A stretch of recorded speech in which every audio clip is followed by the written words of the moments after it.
to our YMCA education series. Tonight we have Mike Walther with us. He's the founder of the Oak Wealth Advisors located in Northbrook. We sent along his bio and a little bit about the company ahead of time so that we don't take away from this wonderful presentation tonight on special needs planning, specifically on government benefits. So if anyone has any questions, feel free to put them in the box. And then with that, Mike, we thank you for being here, as well as you, Randy. Thank you so much, and I'll let you guys take it away. Yellow. Well, Amy, thank you, and thank you to the Northbrook YMCA for having Oak Wealth Advisors with you tonight. Our goal tonight is to have everyone who's attending walk away with a couple of tidbits of information that will help their family's planning. As you know, when you attend a presentation like this, I'm gonna go ahead and share my screen now. There are gonna be times when it just doesn't apply to you.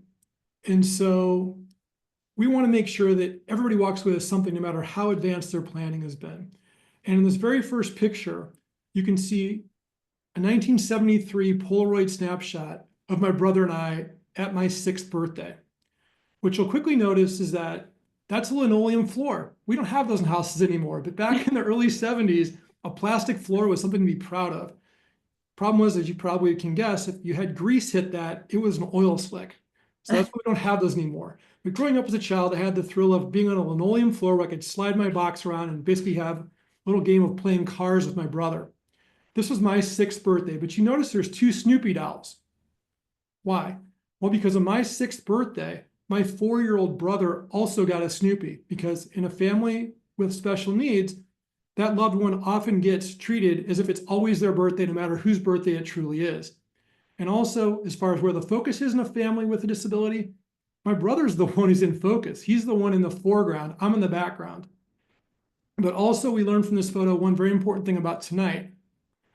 As the founder of Oak Wealth Advisors, I was being trained early on, even at the age of 6, to think outside the box. You notice my brother is in his box. I am outside the box, just Snoopy is in it. So with that, I'm going to take our outside the box approach to government benefit planning and share with you what we've learned in over my 50+ years of having a sibling with a disability and our close to 20 years of serving clients.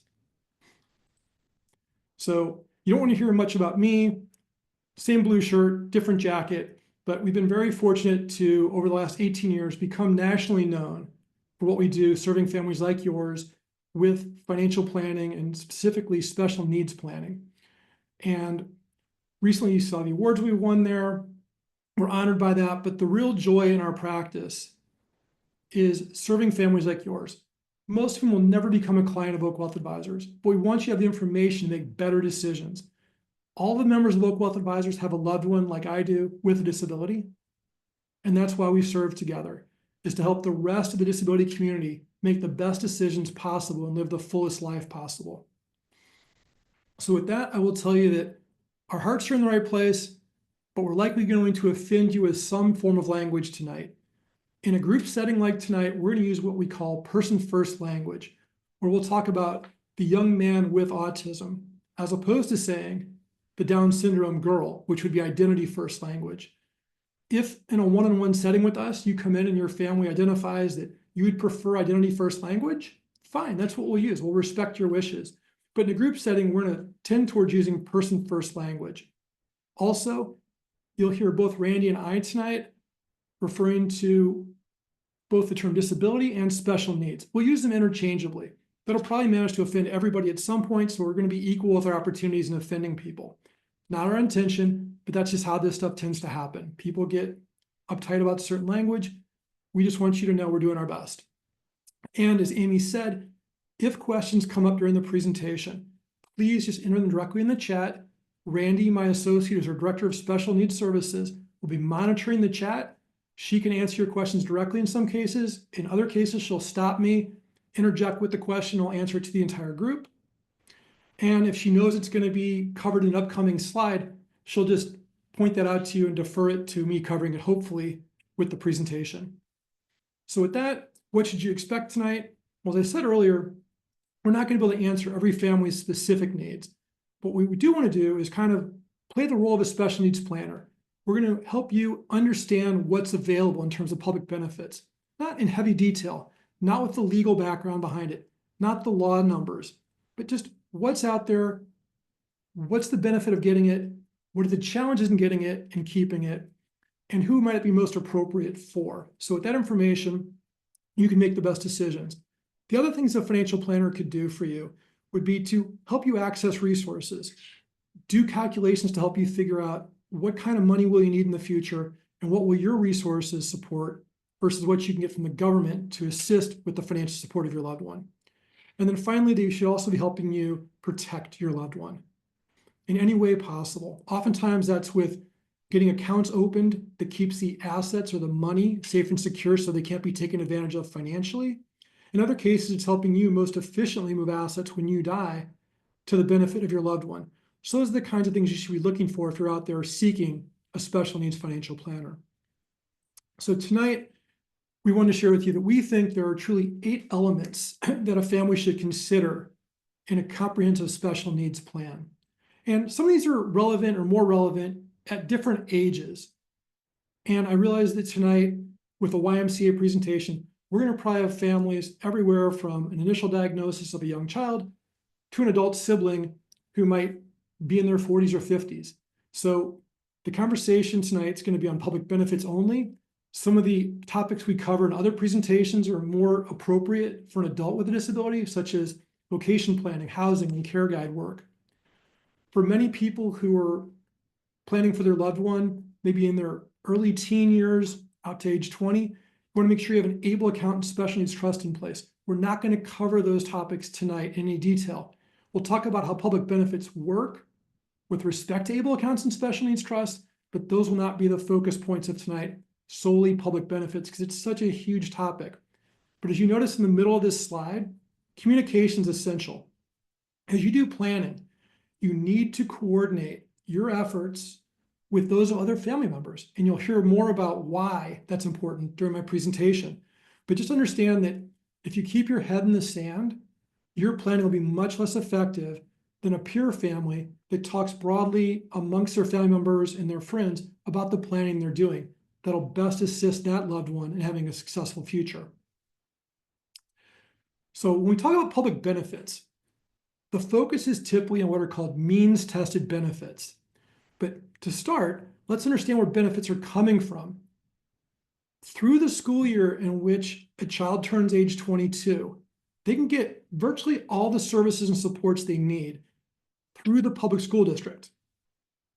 So that's why people often say the bus stops coming when that 22nd school year ends.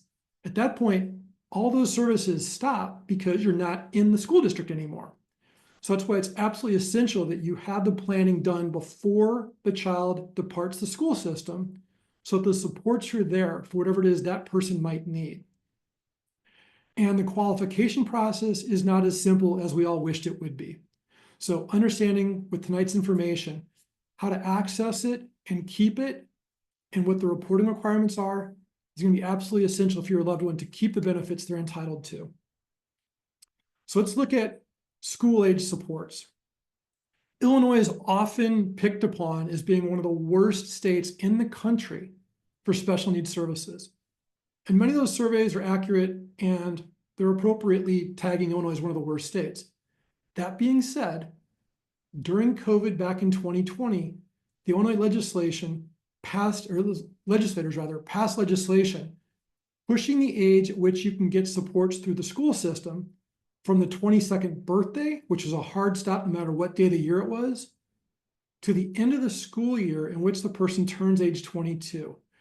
So if your loved one's birthday is in early August, as mine is, you won't get the next school year. Your services are going to stop essentially on your birthday. You don't get the additional months of the next school year. If, however, your birthday in August is on the 30th, most schools start in August, you'll get the entire school year out until May or June of the next year. So that makes Illinois a blue state. The way we categorize those is if it's a stop on the 22nd birthday, as Illinois was, that would be green. You see Nevada in the far northeast is green. Illinois is now one of the few blue states at 22 plus. The one outlier, which kind of stands out visually, if you can't see the small letters, is Michigan. Michigan's the only state in the country where you can keep getting services through the school district out through age 26. So important to know that if you're moving because of work or because of a family interest in being in some state other than Illinois, it's possible you could move to a state like Colorado and drop all your benefits because that state stops services, as does Iowa and Kentucky, at age 21. So if your child's already past age 21, you move to those states, you're done. The system's not going to support that child anymore through the school system. So just use this as a reference. We typically update this once a year. So if you want to check back on our website prior to a move to a new state, this could be a benefit to you in your planning. Okay, so what are we looking at for public benefits? The primary benefit is an income benefit. And for those who aren't working and have no assets and have a disability, the primary income benefit is what's known as supplemental security income, or SSI. I will apologize right now. One of the most complicated subjects in disability planning is the difference between SSI, supplemental security income, and Social Security disability income. There's only one letter difference. There's a D in the other one. We'll get to the Social Security disability income at the very end of tonight's presentation, but the vast majority of our focus is going to be on the SSI income benefit, how we get it, how valuable it is, and what the challenges are that families typically face in the application and maintenance process of this income benefit. So I mentioned the three-factor test. Is there a disability diagnosed by a medical doctor and in written records that'll need to be proven to the Social Security Administration? Next, there's an income test. And when they look at income, they're trying to figure out, is your child working? Is there a work history? If there is, how much were they earning? For me, If they the haven't primary worked, concern can they was likely work? And if they're working, how much could they earn? What they're looking at is, can they earn what's called substantial gainful activity, roughly $1,500 a month.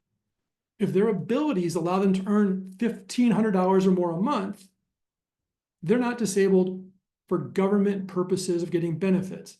Now, we might have boxes and boxes of records proving a disability. The reality is, if our loved one can work at that level on a consistent basis, they're not going to get these benefits we're going to talk about tonight. They're going to fail the income test. What kinds of income are they looking at? It's not simply earnings. Earnings, as you know, would be money from employment. Pretty straightforward. They're also going to look at unearned income. What if they have a large portfolio of assets and it kicks off interest and dividends and capital gains? That's unearned income.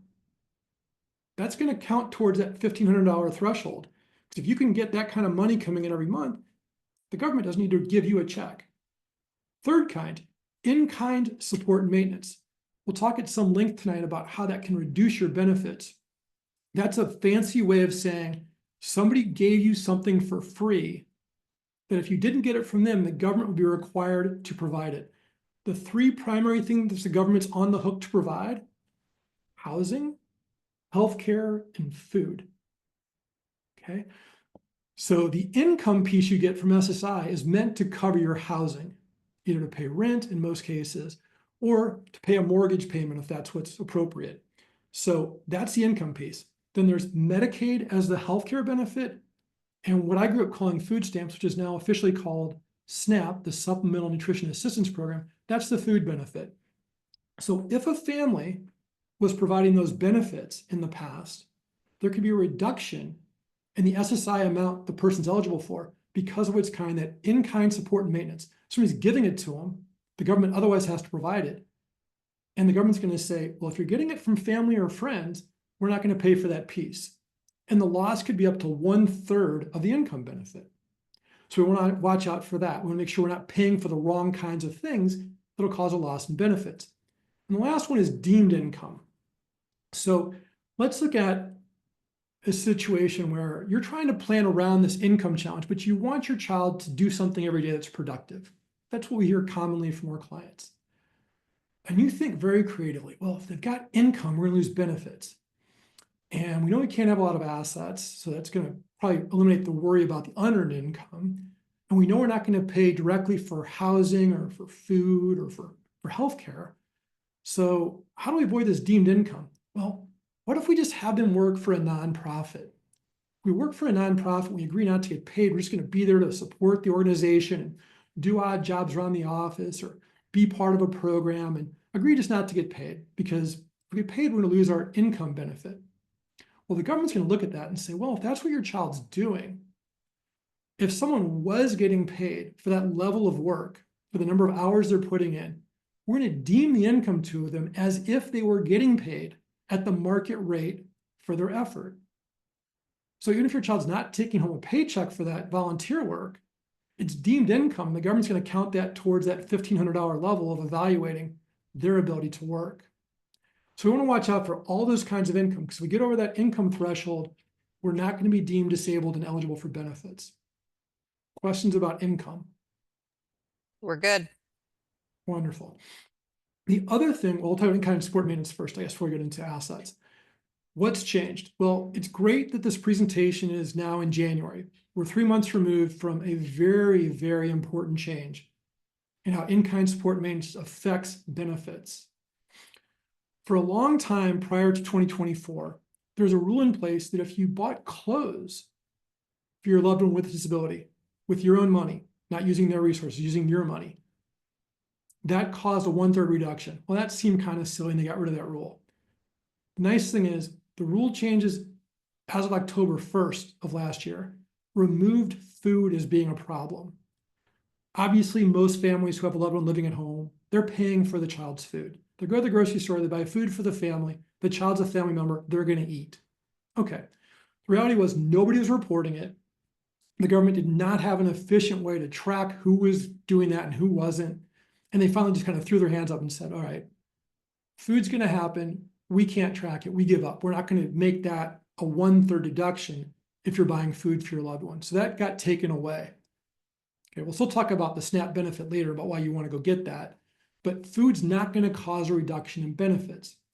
The next one, rental subsidy exception. I mentioned you can't give someone free housing without them losing some benefits under this in-kind support and maintenance rule. Well, it used to be more complicated than it is now. It used to be that in certain locations, Illinois is not one of them, but on both coasts, if you're in California, New York, New Jersey, Massachusetts, where housing's pretty expensive, probably more expensive than it is here in the Midwest, the rent that the person had to pay in order to not lose 1/3 of their benefit was the market rate of rent. So you can imagine if you're in an apartment anywhere in Los Angeles that has 4 walls and a roof, that's north of $1,000 a month. I just mentioned that, there's in-kind support maintenance, an SSI check. The SSI amount for this year is $967. So it would cost them more than they're getting to live in Los Angeles.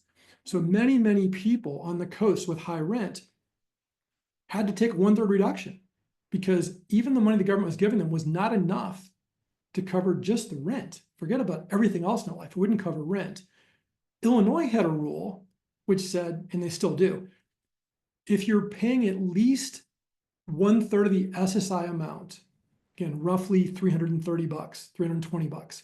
If rent is at least that much, we're not going to dock you the 1/3 reduction. So what happened with this key change at the end of September was that they made that rule that Illinois and 7 other states had. That became the national rule. So now if you're in Los Angeles, God forbid if you're in Los Angeles right now, but let's say you're there and there are no fires and you're spending $1,000 a month or more on rent. Okay, fine. As long as that individual living there is going to pay at least that $320 amount to the landlord, to the family who's providing it, to whomever, but they're spending that much a month of their monthly benefit for housing, they will keep their full $967 check. That's the exception to losing it for ISM, is they've got to pay at least that amount. So 334 is number last year. Actually, it's probably more like 345 this year. I gave the number incorrectly. So that's roughly what that number would be to guarantee you don't lose benefits. So that allows flexibility in moving. If we left Illinois to go to another state, that 1/3 amount of rent is still what we need to have paid. And so what do people do? Well, rent's a complex concept in some people's minds. But we simply need a 1 or 2 page document that says that our child's going to pay us at least that amount every month So if they're living at home, the rental agreement's between mom or mom and dad, or dad, whoever it is who's there owning the house, and the individual with the disability receiving benefits. Again, that assumes the individual is of sound mind and body, can actually sign a contract. Under a guardianship, the guardian would sign that for them. But if they take and spend at least 1/3 of that income benefit for rent, then they keep the full check, which is obviously in everybody's best interest. So then the logical next question should be in your head, wait a minute, if I'm renting a portion of my house to my kid, don't I now have rental income to report on my tax return? They're now paying me, let's say $400 a month. That's $4,800 a year I got to pick up on my tax return. That's yucky. It's a technical term, by the way. In the financial services market, yucky is a bad thing. So the way you avoid that is you can offset that income you get from your child from rent with the relative expenses for providing the rent. So if you've got a mortgage, you're paying for utilities, you're paying for lawn care, maybe snow removal, things like that, all the expenses of running your household.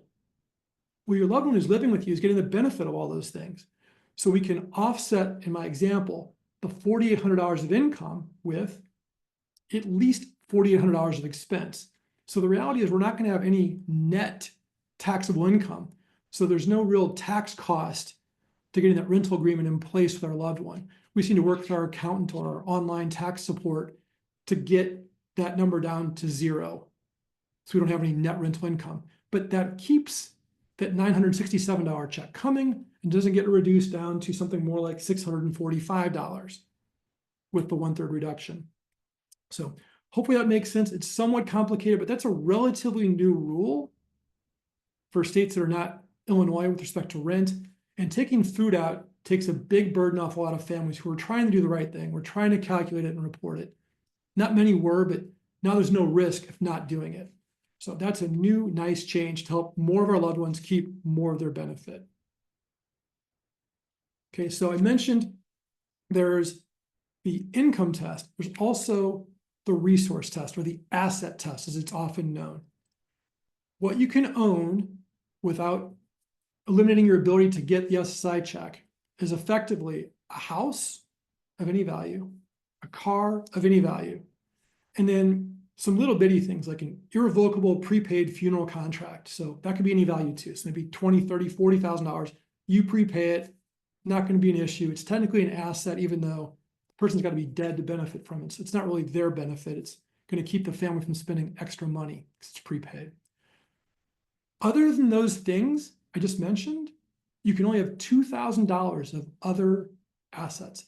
Typically think of that as money in a checking account, a savings account, an investment account, or maybe something like a savings bond they might have gotten as a child, maybe at birth, maybe at a birthday, maybe at a specific religious holiday event, that you took that bond or whatever that was given to you by the family member, you put it away in a drawer, maybe in a lockbox somewhere, forgot about it.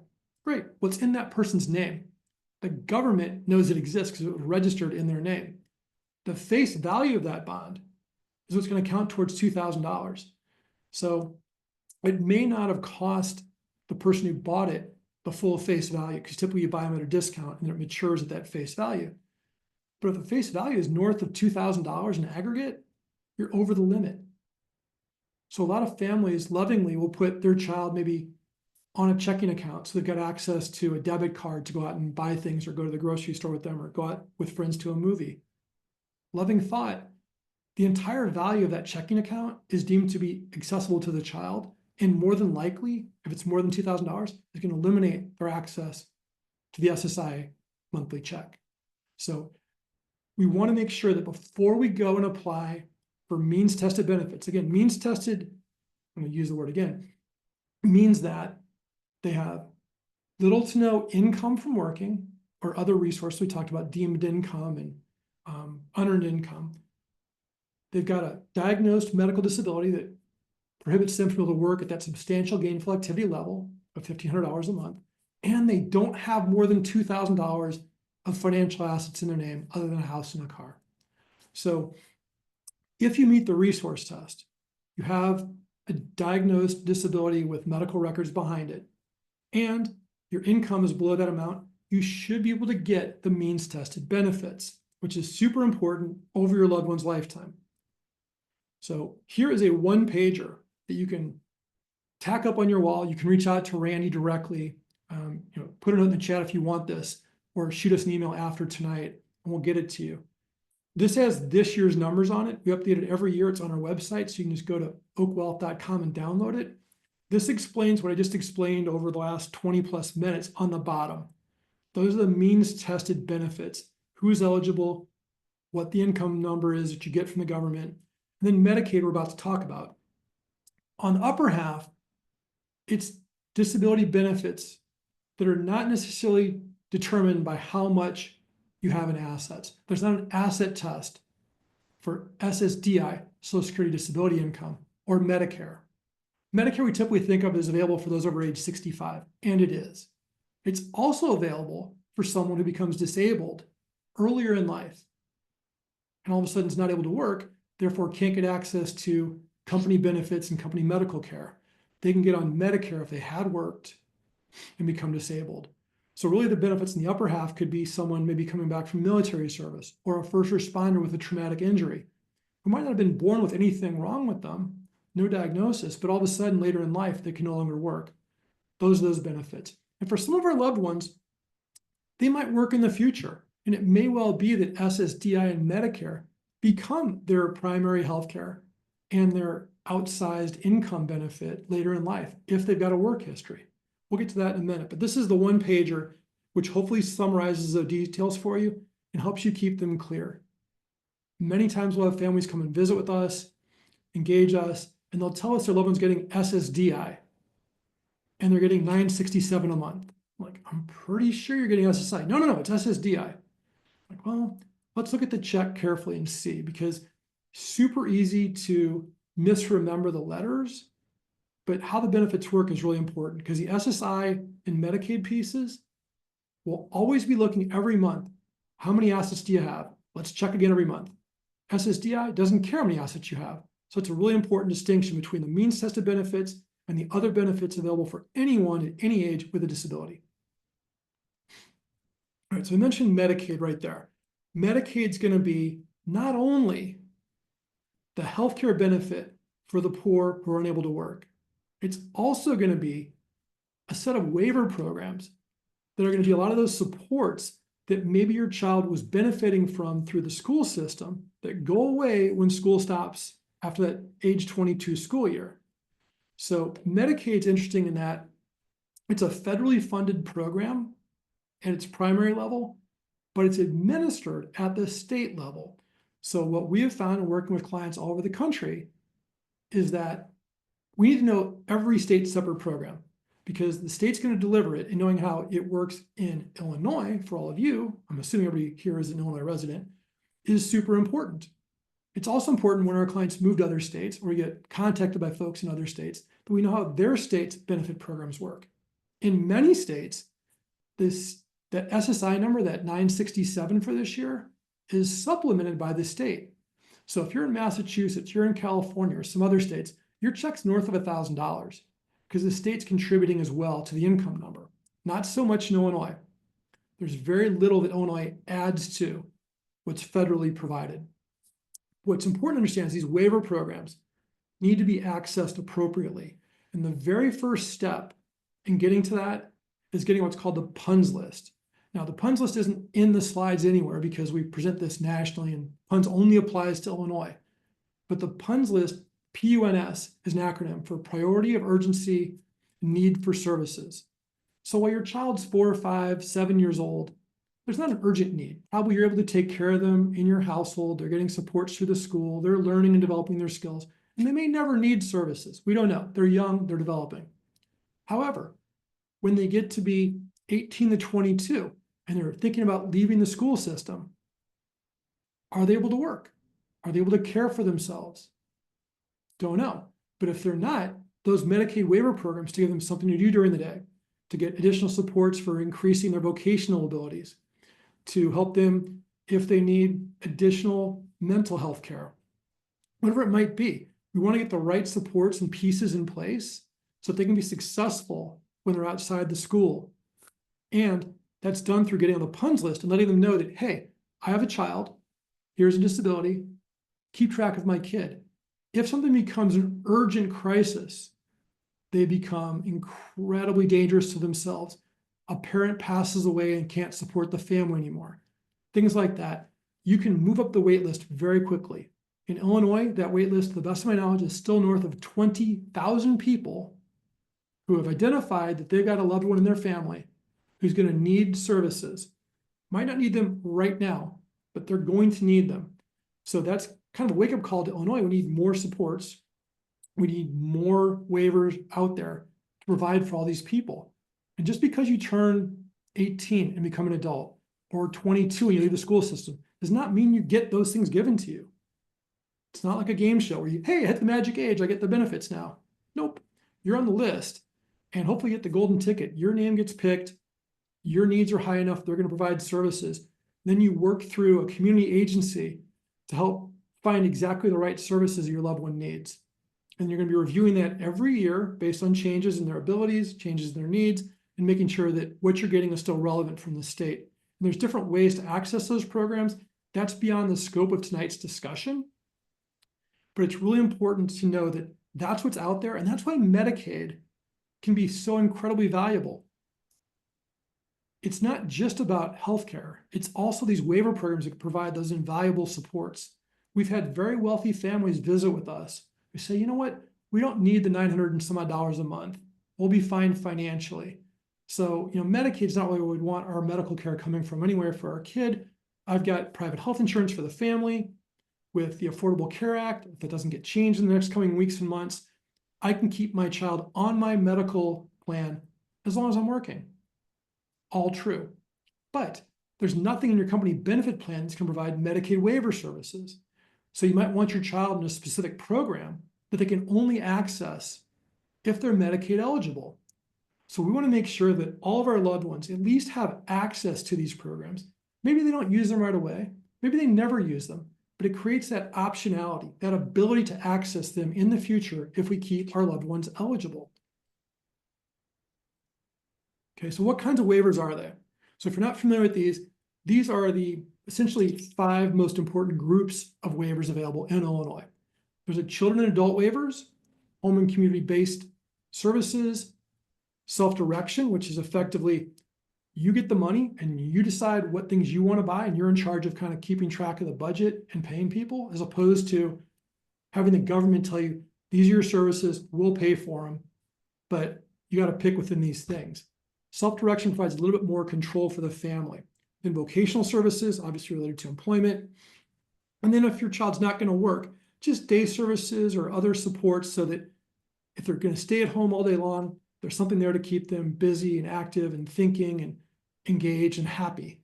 So those are the kinds of service programs that are out there through Medicaid. And again, every year you'll have a redetermination confirming that yes, disability still exists. Yes, these services are still needed. And are there any changes? So really important to keep track of information on an ongoing basis to make sure that the right waivers are in place for your loved one. SNAP. Food. Thinking about numbers. So the Supplemental Nutrition Assistance Program provides roughly $200 plus a month of groceries. When I say groceries, it's got to be non-warm prepared food. Frozen pizza, fine. A warm pizza out of the deli, not going to work. So if it's going to be non-warm prepared food, that individual can have up to $200 a month on essentially a debit card provided by the government that'll pay for food. And so what was interesting is during COVID, when nobody went to a grocery store because they weren't open, people were like, well, how's it going to work? The neat thing was that Amazon and most of the local grocers in Illinois figured out, hey, we want to make sure that all the people using a SNAP card can still buy food. And so what they did was they made it so that you'd put your SNAP card into their application. You also have your basic credit card there to pay for food. And for anything that was eligible to be bought with SNAP, it would use up those dollars first until that $200 a month got exhausted, and then it would go to the credit card. So it was really nice for families who weren't sure if certain foods would qualify. They could just fill their basket with the foods they wanted for their family. SNAP would pay for those things that qualified. The family would pay directly for those that didn't qualify. And so was it possible that maybe someone other than the individual was benefiting from that $200 SNAP card? Sure. But in most families with current food prices, if you're feeding a family of 4, my guess is each person's probably eating 200 plus of food a month in most cases. So it's a separate application. Typically, when you're going to apply for SSI and Medicaid, it's going to be in kind of a simple process, not simple, I shouldn't say that, a single process with the Social Security Administration office.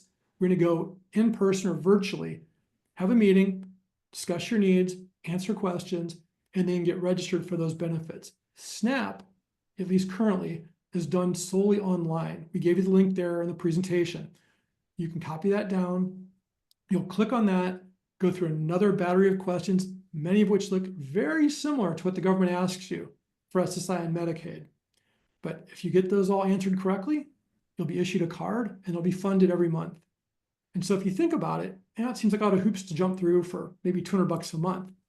If you do the math, let's call that $2,500 a year times 50 years from the person going from age 20 to age 70. That's over $120,000. That's a lot of food. That's a lot of money that's not coming out of your pocket or someone else's pocket. The government's going to buy the food for them, assuming they stay eligible. So thinking about that, SNAP value well north of $100,000 with inflation that we expect will keep happening over the next 50 years, probably closer to $200,000 of value just in food. The Medicaid waiver program's really hard to put a value on that, but the government does. The income benefit on SSI for someone who's turning age 18 and getting on that, going out 50 plus years, that's going to be north of $2/3 of $1 million. So something in the $650,000 to $700,000 range, depending on if we're targeting inflation correctly. So combined, the SNAP benefit and the SSI benefit could be close to $1 million of benefit for a family. So for some families who kind of dismiss it, like, I don't want the money, we don't need the money, that's $1 million. If I put $1 million of cash on the table and said, you can have this by filling out some forms and keeping records during your child's life, or you can walk away from it. I think most of us are going to sit down at the table and fill out the forms, right? It does take record keeping. It does require you to be careful with the application. We'll go through some reasons why people get denied, but that's a lot of benefit we can get if our loved one's unable to work at that $1,500 a month level and has a disability that's expected to be part of their life for the rest of their life. And in most of the cases, if you're on tonight's presentation, that's what the status is for your loved one. Mike, I'm not sure if you mentioned that the Medicaid application is a separate application from the SSI application. So I Correct. just It's want to make sure separate, of but that. often done at the same time. Correct. When you're applying for SSI. Yep. That is correct. Yep. 3 separate applications, Medicaid, SNAP, and SSI. Thank you. All right, so let's look at some very sobering numbers. This is the last year of full data that the Social Security Administration has released. Kind of tough to see on your screen, even tough for the handout I'm holding, but we can send this to you. You can get it bigger and pull it closer to your eyes maybe than you can with your laptop. But of the close to 2 million people who applied for SSI in 2023, 61% were denied. Yeah, more than half, significantly more than half. And in fact, that's a better number than it was 5 years ago. That number 5 years ago was closer to 2/3 at 66%. But the vast majority get denied. Many people who don't attend sessions like tonight figure, okay, we're not eligible. We must have done something wrong. We just, didn't do it right and we don't know what to do, so we're out. Well, we just lost access to close to $1 million of benefit. So what's the next step? Well, if you get denied the first time, maybe it's because of a clerical mistake. Maybe somebody just messed up at the Social Security office. Maybe you answered a question incorrectly unintentionally. Okay, there's something called a reconsideration. You've got about 60 days from your denial to file a reconsideration saying, look, we're not sure what we did wrong, but we don't have $2,000 of assets. Our child's never worked. Here's the situation. Our child should be eligible for benefits. Of that, people still manage to get that wrong most of the time. And 85% of the redeterminations or reconsiderations get denied as well. The only place where we see a significant pickup in success is the next line down with what's called an administrative law judge. That's going to be a hearing with a judge where typically you're going to hire an attorney to present your case for your loved one and show them very specifically, look, here are all the facts and circumstances. We were improperly denied. This individual is eligible for benefits and should have these things implemented as soon as possible. And at that level, almost half the people who apply through the administrative law judge get it. But if you look at the numbers, and I've done the math, and it never really makes sense. The reason why the numbers are far less than what should be applying at the ALJ or administrative law judge level is because so many people don't know that they should be doing that. Okay, if you get there, you got almost a 50-50 shot of getting success. But if you miss at that level, take a look down below.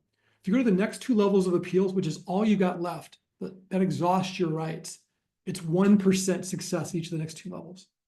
And very few people even take the effort.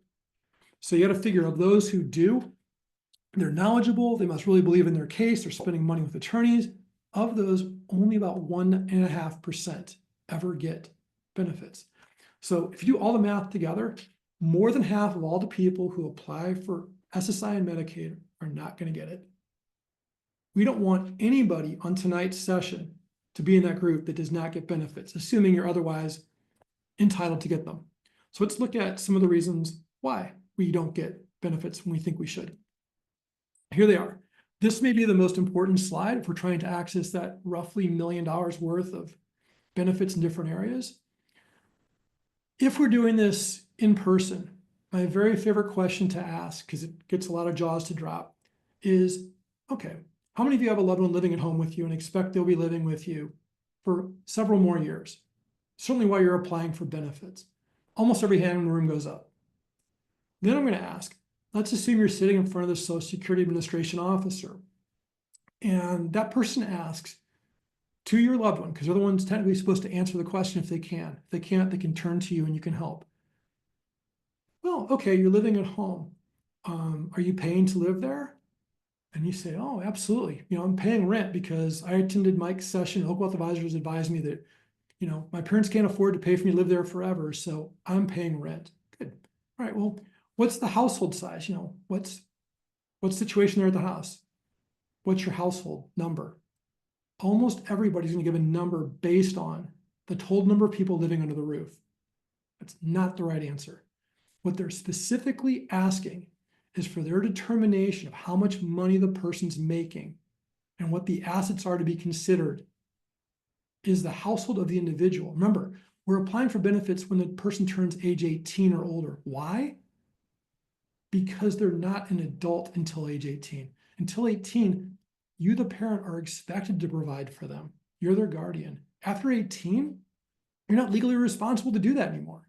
Now, I don't know very many families who turn a cold shoulder when their kid turns 18, but legally, that responsibility stops at 18.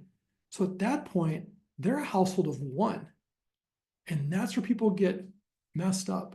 They'll say 3 or 4 or 5 or whatever the number might be.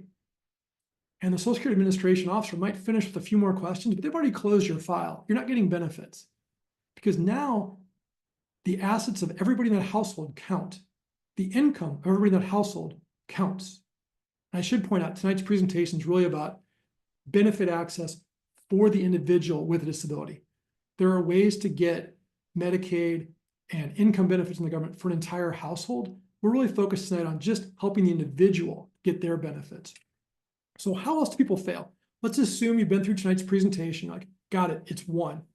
Anytime I see the word household in an application, if it's online, if it's for SNAP, my answer is going to be 1. Remember that, you'd be in really good shape. You're ahead of a vast majority of people. Next, we love our kids.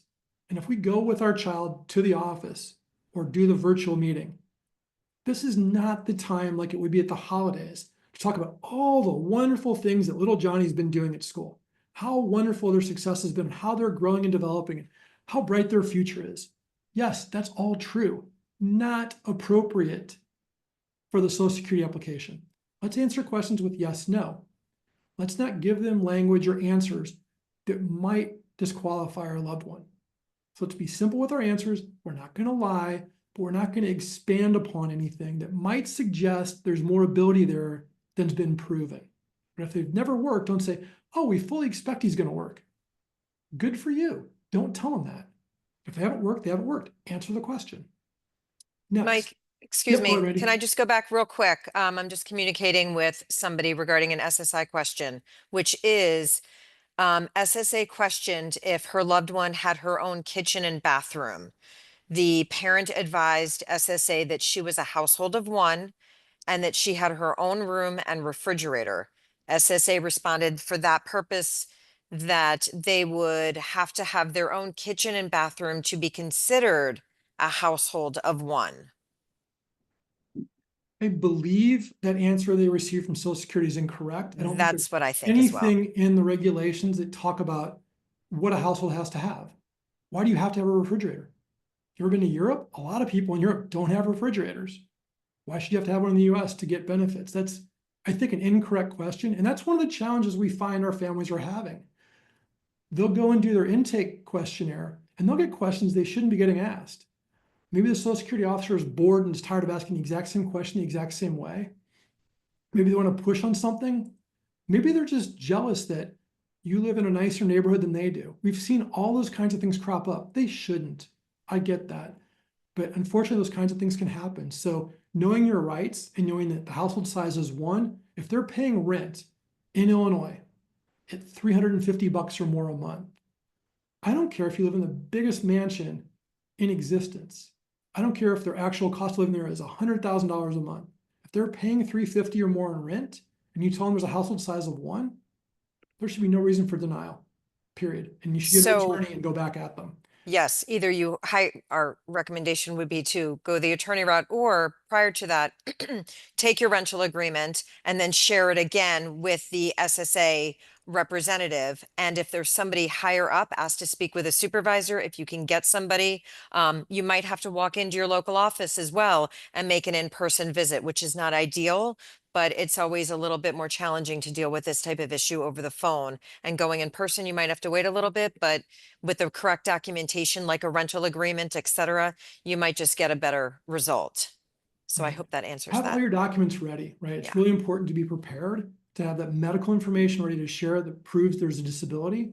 Ideally, the doctor's letter is going to say that because of a disability, it's unlikely that little Johnny's going to be able to work at a substantial gainful activity level. If it's that clear in the letter, it's pretty hard for Social Security to refute it.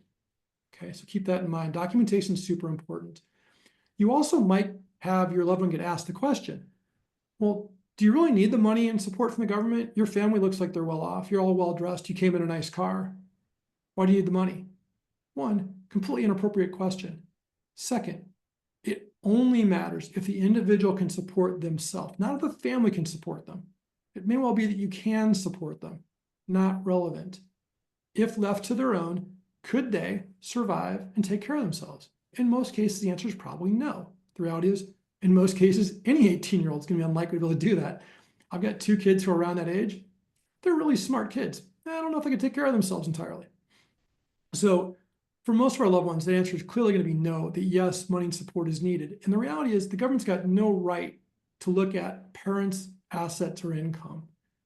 And if you do planning, we want to help you live the best life you can with the assets you've built for your own family, and let the government help support your loved one. That's what's required by law. So we also want to look everywhere for assets. I mentioned the idea that you might have a savings bond or a small checking account that their name is on. The government's going to be able to track all of that. If they can find more than $2,000, either at the time of application or at the end of any one calendar month, benefits will either be denied initially or will stop cold once the government sees there's more than $2,000 at the end of a month. Now you can cure that. Let's say you've gotten benefits for a while and you took your eye off the ball and oops, the account's exceeded $2,000 on the 31st of the month. Well, next month, make sure you spend it down or move it into either an ABLE account or a special needs trust. Both of those are specialized accounts that do not count as an available resource for your loved one. Special needs trust can have any amount of money in it, can have contributions of any amount at any time. A lot of flexibility there. That's going to be the bulk of where the future assets for your loved one are going to be sitting. ABLE accounts, super flexible on distribution requirements. We'll talk about those in another session perhaps, but tonight not. The key with an ABLE account is that anybody can put money into it up to the annual gift exclusion amount for the year. So 19 grand this year, we can put in there. Above that, we can only put more money in if our loved one is working and they decide to put some of their earnings in. But conceptually, less than 20 grand can go into an ABLE account per year. Okay, so there's a cap on funding that, but It's a great way to put the extra money. If at the end of the month you're at risk of not spending down the account below $2,000, move it into an ABLE account. It's one of the reasons why we strongly recommend ABLE accounts be put in place for all loved ones who are receiving means-tested benefits. It's a way to ensure we don't exceed the $2,000 limit. Okay, application assistance. This stuff is hard, right? We're going to cover it at a very high level tonight, not a lot of detail and specifics on numbers and laws and all the rest. Easy to get tripped up on this, easy to forget a small little piece. For many people that we speak with, engaging a benefit specialist to help prepare for the application process, to guide through it, and even perhaps to attend the session with your loved one in lieu of one of you going, is probably a good idea. It might cost you a couple grand for their services, but if we're looking at a lifetime of, $700,000 to $1 million or more in benefits versus zero, and the cost is a couple grand, and gives you peace of mind, those supports will be there in the future, I think that's money well spent. And we can certainly make referrals out. We don't do that work, but there are folks we know who are really good at that. And in fact, we had more time, I could have Randy tell stories about how she actually did that for her own daughter. She engaged an outside specialist. So we think it's incredibly valuable because there's so much riding on getting it right. Okay. One more benefit that nobody ever talks about. It's not huge money, but why leave anything on the table, right? You're working extra hard. We know that all of our families with loved ones with disabilities have extra things to do. Why not take advantage of this while it still exists? There's a federal program called the Lifeline program. Basically, it gets you $9.25 of a discount every month off of whatever you've got, your cable bill, your internet bill, whatever you're getting to provide phone service or internet service. You can apply it to whichever one you want. Let them know you're applying for the Lifeline program. They knock the $9.25 off your bill. Only one benefit per household. So if you had multiple children, all of whom are eligible for SSI and Medicaid, only one Lifeline benefit. So it's not a ton of money, right? We're looking at maybe $100, a little bit more than that a year. Over a lifetime, it's still not a ton, but you know what? Take it. It's something you're eligible for. If you're eligible for everything else, you're eligible for this. That link right there at the bottom of the slides, how you access it, sign up for it. Not as complicated as the other programs that are more valuable, but just one more little tool out there to add to the benefits you're eligible for going forward. One thing that's not on the slides here, but if you're into going to the public national parks, there's a national park pass that if your child or loved one is disabled, they can go to all the national parks for free. So another nice little thing, we don't put it in the slides, but a nice incremental benefit if that's the situation you're dealing with. It's not just the individual, it's the carload of people, just so you know. So if you're traveling as a family of 4, 5, 3, whatever, it's everybody in the car that gets in for free. So that is an added perk. So maybe some of the neighbors Just- might want to go with you to the park and just load in the back of the SUV. I get Yeah, it. just like the Fast Pass at Great America. Look, you take what you can get. You know what I'm saying? These are little perks, but they add up. Exactly. So we've got about 5 minutes left to cover the non-means tested benefits, but I want to at least help you identify the differences here. So Social Security disability income is really available to any of us who become disabled at any age up to the end of a typical career, so 65, 70-ish. So if we become disabled, we can actually get access to a Social Security benefit prior to the normal retirement age. Okay. Also, our loved one, let's say they're more successful, they're developing skills, they start working, and they're going to leave beside that SSI check because you know what? Employment's wonderful, and they can do enough to earn $2,000, $3,000 a month or more. Wonderful. We don't need the $900 anymore if we can earn that kind of an income. Plus, we get all the other incremental benefits of the job. Well, at some point, maybe something else happens. Maybe our condition gets worse. Maybe we suffer some kind of a contributory disability that makes it impossible to work again, even though we were able to for a while. Well, then we can flip on and get SSDI, which in most cases is going to be a higher number than SSI. Okay. It's also possible that we never lost our ability to keep SSI. Maybe we were earning money and maybe off our work record or off the parents' work record, which I'll get to in a minute, we can qualify for both SSI and SSDI. That's pretty wonderful. We can get a bigger income benefit. And if we're getting both SSDI and SSI, we'd have Medicaid as the means tested health insurance benefit and Medicare, which comes along with Social Security disability income, and obviously for all retirees, that provides a different kind of medical care, access to more doctors, possibly better programs. But Medicaid is going to provide access to long-term care. Medicare does not. So keeping access to Medicaid, even if you get to SSDI and Medicare, not a bad idea. Gives us even more to work with and more to provide our loved ones with in the future. So to get SSDI, typically you need 10 years of work or 40 quarterly credits. However, if your loved one starts working right out of high school, so let's say age 18, they leave early, they don't go to 22, and they work from 18 to 21, they put in 3 years, only 12 credit quarters. That's enough. There are special rules around early age qualification. So prior to age 21 and then prior to age 24, you don't need 40 credit quarters, you need fewer. So if your loved one's going to be able to work and you think that's the path you want to take, you might be able to get them eligible for SSDI in their 20s. It's really important that you work with a benefits specialist and evaluate the risks and benefits of doing that, because once you've proven you can work at that level, that substantial gainful activity level for 3 or 5 years, it's going to be virtually impossible to go back and say, oh, you know what? Now we want SSI. You know, they lost their job. Maybe they got kind of a free ride with a family business that was going to pay them well above their actual deliverable skill set. But the family wanted to do it out of the goodness of their heart. They paid them 40 grand a year for 5 years. Lovely. However, the government doesn't really care unless you got significant documentation that the person had a personal care worker with them, assisting them with a job. It was a family business and it was agreed upon. That's what their income benefit was going to be, but it wasn't really the quality of their work they got. It was more the relationship that got them the money. If that's not all really well documented, there's no way you're going to get SSI turned back on later in life if you've got 4 or 5 years working at a $40,000 a year level. So weigh the costs and benefits of trying to get early employment versus losing access to SSI forever. Okay. I mentioned earlier in talking about getting to SSDI, there's a possibility that a child who's never worked can get SSDI when a parent starts claiming their Social Security benefits. So typically the child's gonna be quite a bit older, right? And once the parent starts receiving their Social Security benefits, an adult child with a disability whose disability began before age 22. So the importance of record keeping and knowing what records you need.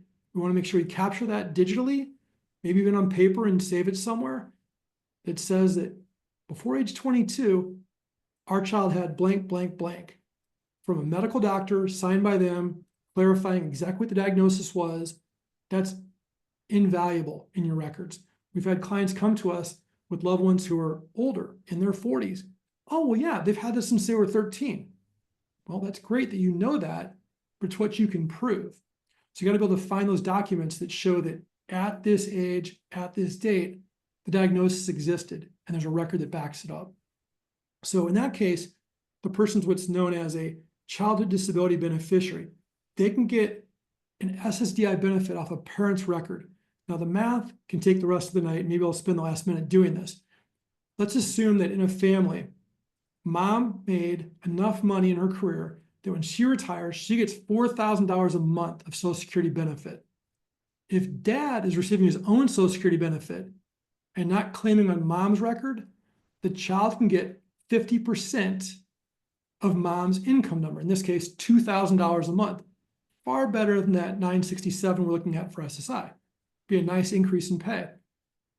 If, however, in that same family, mom gets her $4,000 a month of an income benefit from Social Security.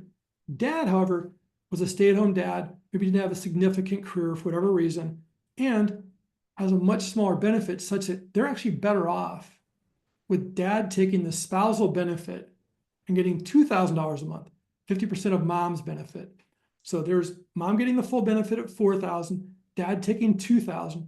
There's still a 25% benefit for a disabled adult child, known as a child with disability beneficiary, to get a $1,000 benefit. Now, that's almost a push with the Social Security number, but as parents' benefits get bigger, that number could be larger. In my example, would be $1,000. Still a benefit to do that.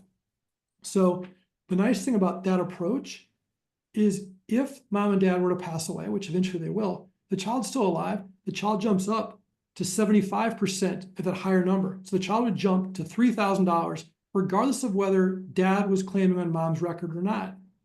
The child claimed directly, they go from $2,000 to $3,000 a month. If dad was claiming off mom's record, both pass away, child jumps to $3,000 from $1,000, a huge increase. So those are ways that even if our child never worked, if the parents did, parents paid into Social Security, they're getting benefits in retirement, the child can get on the SSDI income train off a parent's work record. And after the parent has claimed a benefit for 24 months, either because it become disabled earlier in life or at typical full retirement age, the child can get Medicare as well. They can get this income benefit and get on Medicare at 24 months after the parent starts receiving their income benefit. A lot of detail there. The big focus is really on getting the means tested benefits in place and overcoming those hurdles to make sure you get that base level of medical care, the Medicaid waiver program benefits, the income benefit, and the food benefit. Okay. So with that, we'll end the organized part of the presentation. We'll encourage you, if you want more information with less of me talking, much shorter snippets. We have a YouTube channel with lots and lots of short educational videos. You can go to YouTube and just look up Oak Wealth Advisors and screen through those and find ones that look like they're relevant for your family. We also have a podcast on Spotify called The Special Needs Voice, where we interview and talk with some of the leading people in the disability community on the research side, on the technology side, on the benefits side. People in Illinois have done great things. That's really a great inspirational podcast to help you see what's available and what's coming down the pipe for your loved one in the future. So with that, I will share with you that none of this was specific to your family. Hopefully you learned something from it, but it's not specific advice intended for you. It's not tax or legal advice. We're not attorneys. And we'd really prefer it if you don't sue us because you've read this. So with that, I will get to the final slide, which is how to contact us. If you'd like the slides, if you want just one or two of the pages with maybe the comparison between the means tested benefits and the SSDI and Medicare, we're happy to send you that. We can send you the god-awful chart that shows how many people don't qualify for benefits who probably deserve them. Happy to send you whatever you want. Our website's got a wealth of information. Feel free to go there and pick out stuff that's helpful. There's no cost to download or use that. It's there for the public to enjoy and learn from it. And with that, I'll see if there are any final questions. But I appreciate everybody's time and attention tonight, and really appreciate the YMCA making our information available and accessible to all of you. Thank you so much. That was wonderful. I really appreciated it. I learned a lot. Thank you. Our pleasure. Any questions in the chat or anywhere else? You want to raise a hand and get a question asked? Thank you very much. You're welcome. I think, yep, one question. Mike shared that regarding SSDA, Mike shared that you can draw from the parents when start receiving SSI. As a police officer, we don't pay into SSI. Right. So if you're a first responder, if you're a government worker, you're a teacher, you're going to not have a Social Security stream, so it's not going to be an eligible thing. In some cases, we've seen families try to get survivor benefits in those situations. They're typically not going to get an income benefit while mom and dad are alive, but there's often a chance that whereas typically only a surviving spouse can get a benefit, there's been times when people with a disabled child will apply and have that be the successor beneficiary. It's worth looking into and engaging someone who's an expert in that area to evaluate your specific circumstances. I'll also point out that just recently passed, let's say you worked and you do have some Social Security credits, but they're significantly limited by what was called the windfall elimination provision, where if you're receiving a separate government pension or a teacher's pension, it basically wipes out most, if not all, of your Social Security benefit. That just got eliminated. In fact, eliminated retroactive to January 1st of 2024. So let's say that you otherwise would have been eligible for $10,000 of Social Security on top of what you're getting from your pension. You can now go back and petition to get last year's pay through Social Security that you didn't get and get that on a going forward basis the rest of your life. So it's a wonderful new thing that just got passed, and so many people who are subject to that windfall elimination provision can now get a bigger benefit in retirement. from their Social Security earnings. Anything else? Any other questions we can address tonight? I got everybody's email addresses, so I'll send out the presentations and any additional information tomorrow. If for some reason you don't get it, feel free to just shoot me an email and say, don't forget me, or here's my email again, and I'll get it to you. I just wanted to say thank you also to Randy and Mike. Randy's always been a great resource for the Y, so thank you. Thanks. Thank you guys. Thanks for attending tonight. Really appreciate the Y hosting us. Hope everybody stays warm and safe and has a wonderful 2025. If we can Thanks, answer any everyone. questions, reach out to us. Have a good night. See ya. Bye-bye.